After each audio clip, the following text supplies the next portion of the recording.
What's up, everyone? It's Charles here with Rocket Punch Army to do a review of the BadCube Demolitions Brawny and Gunner Backland. BadCube, if you may remember, is the same company as Cubex, and it'll even tell you down here, BadCube 2014 comes from Cubex 2013. I think the name change was due to the bad press that they got from their Huffer figure.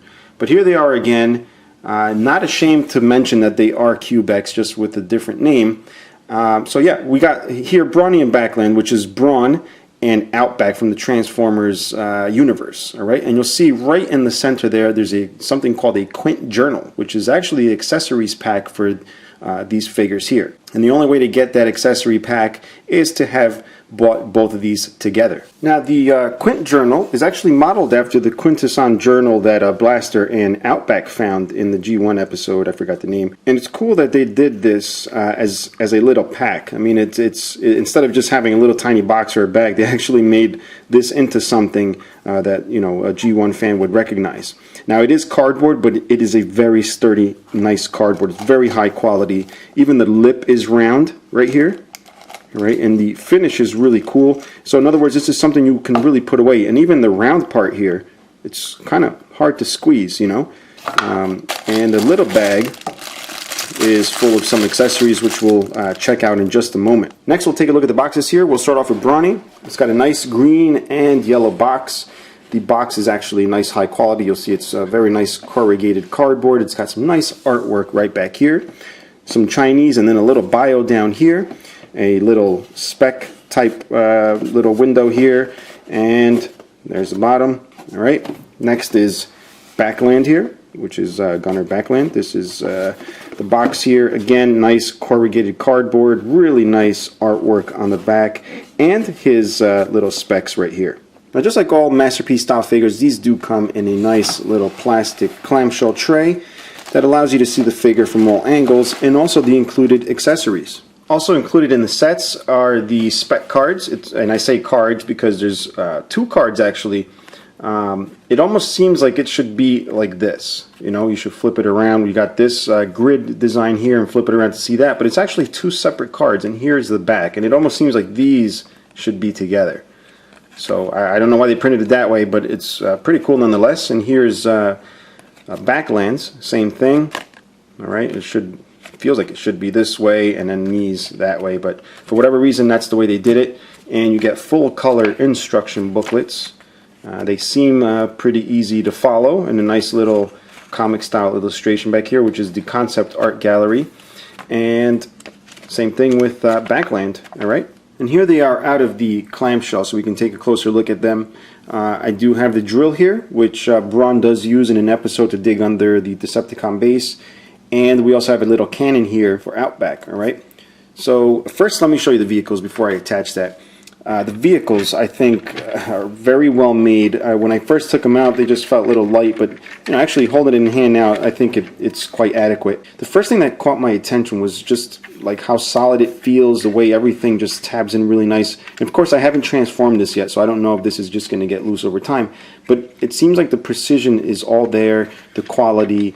The plastic looks really nice. It's got a nice textured finish to it, but it doesn't seem like it's cheap plastic. It seems like it's really nice plastic. Same thing with Outback here. Everything fits really nice. The gaps are very, very minimal, and the quality is there. I know these are expensive, and I'll get into that in just a moment, but I think they're very, very well made. I don't have the original Cubex Huffer, so I don't know how much of a gap there is in quality, but I can surely say these are well made so far. We're going to go ahead and attach the little accessories here. We're going to attach the cannon here on Outback, and we're going to go ahead and attach the drill here on Brawn. This is what they look like with the attachments on. I think my favorite attachment out of all these has to be this cannon on top of Outback. And I want to use this moment to open up the Quint journal package here, the little accessory package, because there's a little extra accessory here for Brawn, which is this piece. You'll see it right back here on top of the tire for Outback, which allows you to hold the cannon. You can also attach one to this guy. Doesn't come attached. You do have to take it out of the pack. So if you didn't get the pack, you won't have this attachment. But that attachment lets you use this cannon, or of course this bigger one, which if I'm not, actually there's a face in here, right? That's one of the alternate faces, which we'll check out later. This will allow you to attach the cannon up here, and I believe this is the cannon, or the fusion cannon for Megatron, which he takes away from Megatron and shoots him. So I'm actually liking this fusion cannon a lot more than the little teeny cannon, but check that out, it looks pretty cool. Now, since we have the Quint journal accessories out, I do want to show them to you really quick. So you do get a plastic nipple here. Actually, that's a landmine. And you get the welding torch here, which Brawn used to free Huffer in one of the episodes. You get that. You get a alternate face for Brawn and an alternate face for Outback right here. All right. So we'll set those aside. And before we go ahead and transform these guys, I just wanted to show you that these, these actually roll really well. But there's no rubber tires; they're just plastic tires. Okay. So we're going to go ahead and get into transformation. Now, because transformation is identical to both, I'm going to show you the transformation on Brawn and show you the end result of both of them.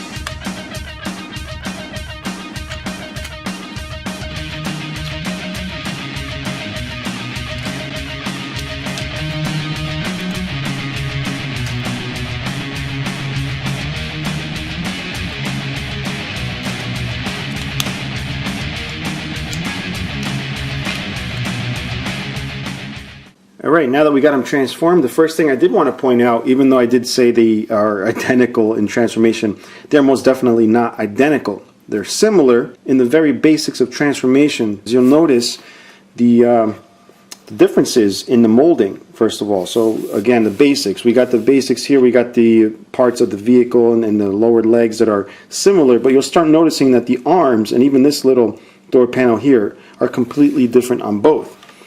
They've even gone ahead and changed the feet, which in my opinion was not completely necessary, but that's a different mold. You got a different mold in the thighs, you got different mold in the forearms, the whole entire chest, the crotch right down here, and the transformation even for the chest here is completely different. And you'll notice that the hood of the car is also different in transformation here. And part of the transformation for Brawny here was to open this at the bottom, this panel here, to hide the fist. Alright, that is not so with Backland here. The fists stay out and the whole transformation is just a tad different. Now, the transformation was very, very satisfying. I did have a lot of fun transforming. I did Brawny first and then I did Backland first without even reading the instruction for Backland. So they're similar in their ways, but easy enough that if you don't read the instructions for Backland, you shouldn't have much trouble as long as you've been able to transform this guy. One of the issues I did run across is the transformation of Backland's little accessory. First of all, the backs here, if you notice in the video, the gas tanks were able to be applied to the back of the legs here to fill in the gaps. All right, and the remaining pieces would become accessories. In Brawny's case, it would be a small pistol, which is this little pistol here. And in Backland's case, it was a Decepticon sensor, or a bad guy sensor as they call it. And you'll notice the antennas are kind of like off a little bit. So these two pieces here, I don't quite remember how they go, but this piece broke off. But this handle would come down, and then what you would do is unfold the antennas up. There was so much force required to fold this up, and initially it wasn't even that much force. I thought I had to turn it by the antennas, and they completely snapped. They're still stuck, but they're snapped off. But then when this part fell off, when I really put a little more force to the black part, this came off, and then I realized that the post here had been glued. There's definitely glue there. It's shiny. I don't know if they glued the pin to the other side of this when they put it together, but some of that glue transferred onto the antenna, which led to this issue here. So unfortunately, I don't have a Decepticon sensor to show you guys because it's messed up. But BadCube was kind enough to respond on my Facebook that they will look into getting me another Decepticon scanner. So we'll see how that goes. I'll do an update later on. But yeah, so again, this is the pistol here, which is the accessory for Brawny. All you got to do is open up the fists here, which are done in masterpiece style, as this is a masterpiece style figure.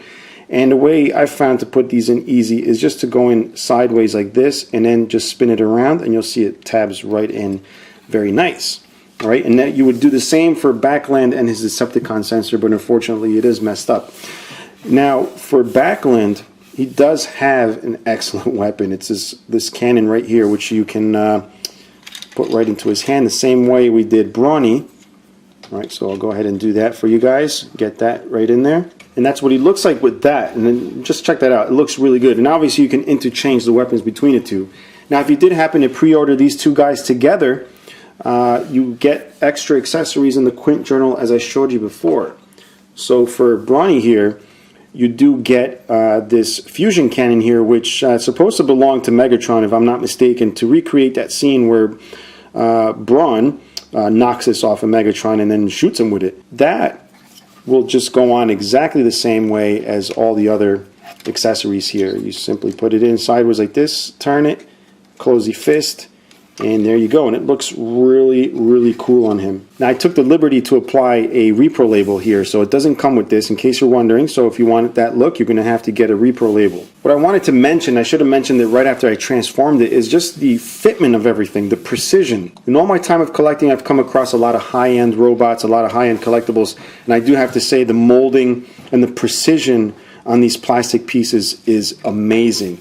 As a matter of fact, right here, this line, these two pieces are separate. And that little seam line right there, there's no gap there. It's just completely sealed, almost airtight, maybe even watertight. And it carries throughout the whole figure. Just everything's sharp. There's no flash anywhere. There's nothing sloppy about the paint job either. It's just very, very sharp molding. So obviously they took a lot of time into the development of the tooling. Now, articulation is pretty much the same for both. I'm going to grab Backland here since I'm kind of ignoring him. But we got the head, all right, that can look up and down and to the left and to the right. We got these shoulders that go in and out this way. Obviously, you go around, and they have a nice little ratchet going on.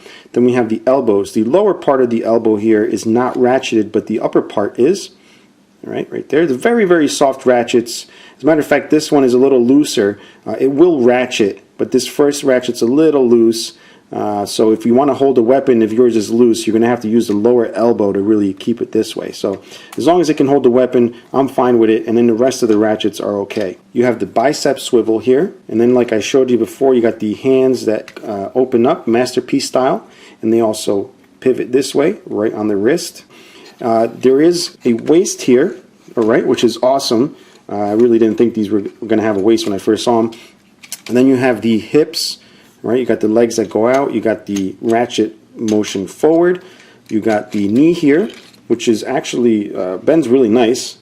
Then if we move down, you'll see this little movement here, that little joint there for the ankles to give you that little spread stance. And of course you got the toes here. The only downside I see is that the feet don't move up and down, which is kind of strange, but overall very good articulation on this figure. Now, if you watch the cartoons, you may remember that Huffer was trapped under steel beams or something like that, and then Brawn comes along with a little welding torch and saves him. You do get a welding torch if you did the pre-order. This is part of the Quintesson journal.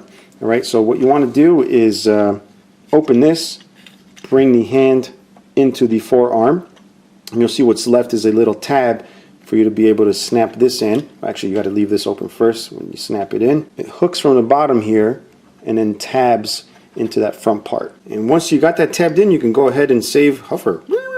Now the next thing we want to check out is the alternate faces. For Brawn here, we got this face where he's kind of clenching his teeth. And then for Backland, we have this spare face right here with the mouth just slightly open and a silver visor. So to attach that, we're going to bring Brawn's head up, and then you kind of just want to wiggle back and forth the head. Don't force it too much. And there you go. Got the face off. And we'll put this one right back on. But actually, before we do that, you can check out the blue metallic paint they used for the eyes there, which is really nice. And then just pop that new head right in. So you got the clenched mouth face. Now, Backland's face is a little harder to do. I had to do it off camera. But it was a lot of prying. But the best thing to do is put the head up, and you'll see the bottom tab of the face just peeking out through there. Just put something in there to push it up, and then from there I just stuck my nails on the edge. So it helps to have a nail. But don't use anything sharp and mess up the plastic. Then what you do is just apply the new visored face. I'm not going to push it all the way. I don't want to struggle to take it off. But that is what he's going to look like.